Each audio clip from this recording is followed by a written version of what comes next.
Mr. President, I stand today to explain my no vote on cloture this morning in connection with the Sportsman's Bill, S-3525. This is a large bill. It's made up of a number of legislative proposals that have been put together. In many settings, this is a good way to legislate. In many respects, it is, and we utilize this procedure on an almost constant basis in order to make the laws of our country. Like many other pieces of legislation that come before us that have been formed in this fashion, this is a bill as to which I can say I support it in part and I don't support it in part. There are parts that I like a lot. There are other parts that I like a lot less. That's exactly why we have an amendment process. True debate in this country, especially in this body, presupposes and depends for its existence on the availability of an open amendment process. You see, when you go into a store, you can decide which items you want to buy. You can decide to buy bread and milk and eggs or any combination of the three or other products you might want. It would be disturbing if you got to the grocery store counter and were told you may not buy bread and milk and eggs unless you also buy a bucket of nails, a half-ton of iron ore, a book about cowboy poetry, and a Barry Manilow album. Sometimes that's what we're told when we get to the table to vote in the Senate. In order to get some things that you want, you have to buy a whole bunch of other things that you might not want. That is a reality of the legislative process. It's a reality that goes along with compromise, and it's one that we live with every day. But again, this is why it's important for us to have an amendment process, so that we can at least debate and discuss the relevant merits of each piece of legislation. And more importantly, so that we might figure out how to take a good piece of legislation and make it better, or how to take a bad piece of legislation and make it good. In this circumstance, the majority leader has used a procedure known as filling the tree. He filled the tree, which means, in effect, that we can't offer amendments. We can't offer any amendments other than those few that the majority leader decided could be offered. It shuts down debate. There can be no significant debate beyond that which will lead to a vote once the tree has been filled. This is a problem. Now, Republicans in this body, myself included, voted recently to proceed to this bill, believing in good faith that there would be an opportunity to amend this bill. The bill is important to me in many respects. One of the things that's gotten my attention is that it addresses a number of issues related to federal public lands. It addresses a number of other issues related to wildlife conservation, wildlife management, and other issues that are important to hunters and other outdoor enthusiasts across the country and in my state in particular. One of the reasons why this bill is especially important to me is that I represent the great state of Utah, a state that has a lot of federal land. In fact, 2/3 of the land in my state is owned by the federal government. For that and other reasons, I'd like the opportunity to address this piece of legislation by offering up amendments that would make a good bill better. But this process, a process whereby the majority leader rules this body by dictate, is not good for the Senate. We come to expect that the United States Senate will be a great deliberative body. In fact, the United States Senate has long prided itself on being the world's greatest deliberative legislative body. There are a number of realities about the Senate that make this possible, far more possible than it might be in the House of Representatives. Here in the Senate, we have only 100 members. Just down the hall in the House of Representatives, they have 435 members. In that body, it's not always possible to have an open amendment process. In this body, it is assumed. This is the usual order. This is the way we're supposed to operate, is to have an opportunity for members to offer and debate and discuss amendments in advance of voting for the procedure at the end of the day. Yet, we have not had such an opportunity in this case because the leader filled the tree. This is significant, and I want to emphasize this point.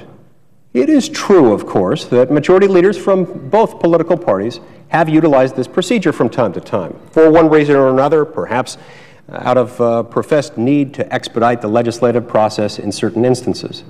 But this majority leader has utilized this procedure a lot more than others. In fact, he's utilized it, by my count, a total of 67 times. more than any other majority leader in history.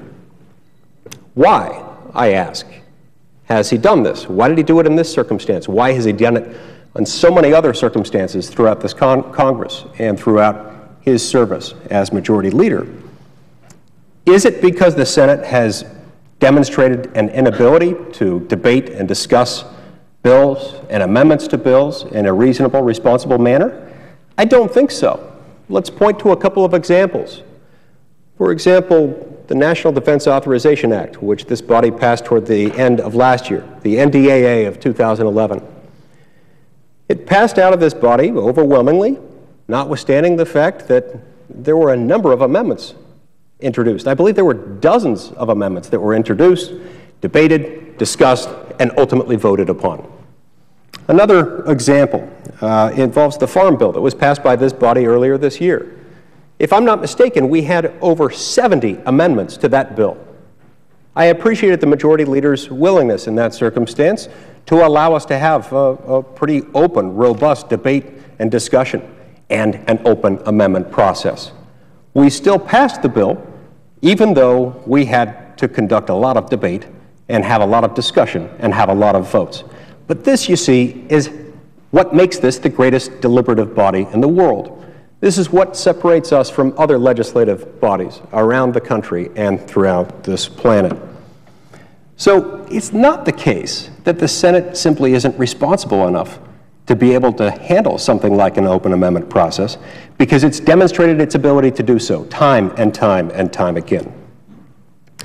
Now, let's talk about some of the things that I like in this bill. I support the fact that this bill would increase access to public lands and would remove some burdensome regulations on some activities occurring on those lands.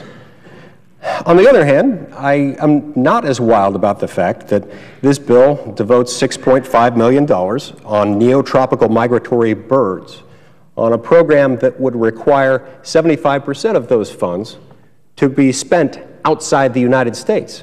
Now, I know in the big picture of things, this is a very, very small figure in terms of our total national budget.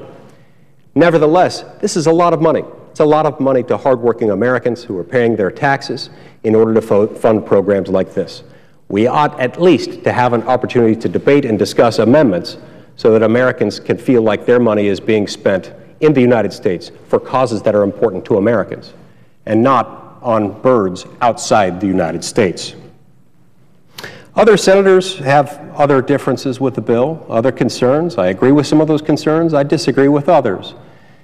Each of them should have an opportunity to have those concerns aired, to have them debated and discussed in connection with amendments of their own choosing that they might choose to introduce. We should be debating all of them. Instead, in effect, we're debating none of them. That kind of process is especially important in this circumstance because, you see, this bill, as I understand it, has never gone through committee. Normally, in committee, we have an opportunity to put a bill through the markup process, to make amendments in committee. This didn't go there. All the more reason why we should have an open amendment process right here.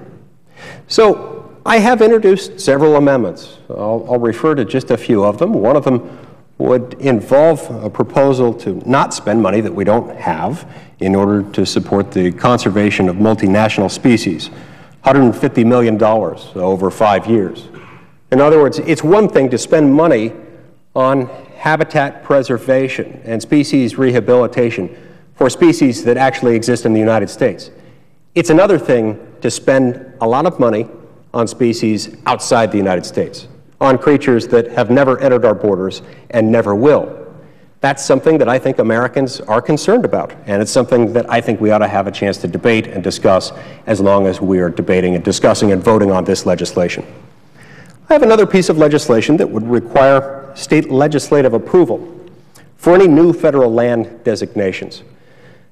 As I said a few minutes ago, with the federal government owning 2/3 of the land in my state, I'm especially concerned about the possibility of, for example, the president deciding to just designate a new national monument within my state. This happened a few years ago when President Clinton designated the Grand Staircase Escalante National Monument inside Utah. He didn't go to Utah to announce it.